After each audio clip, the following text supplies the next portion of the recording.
Okay, so today I'll be going over whether the Edelweiss is worth it. So I believe I got this tank the last time it was on sale, and since then I have gotten all the equipment for it, which shows I like it a lot. I have not the best crew skills, but I have, they're not the worst crew skills. Now, let's look at how many battles I've played in it. Let's look at my most played tanks. Yeah, it is 192 battles. I'm going to tell you from the start, this tank is very worth it. So, let's take it down by the price to see if it's worth it for you. It was worth it for me. The Edelweiss is going to cost you $25, getting you only the Edelweiss and a slot.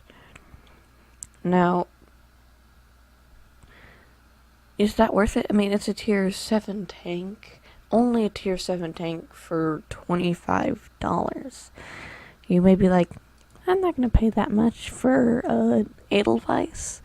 It's just a tier 7 premium. It's not. I mean, it is, but it's not.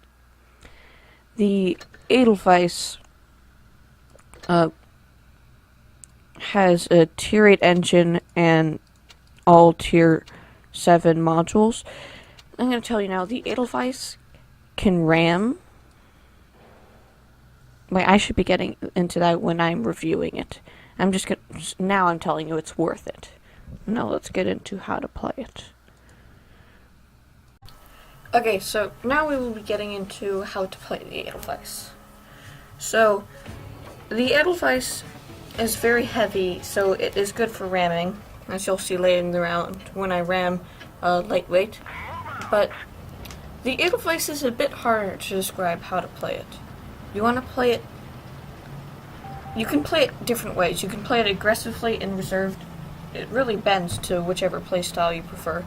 But if you're bottom tier like I am in this round, a support role and that kind of thing where you're giving support fire, poking in and out, putting in shots, and not taking any damage works, and also taking the lead when you're top tier also works, because you have weak spots everywhere, but lots of the time people will hit the non-weak spots, so when you're moving it's harder for people to penetrate your front.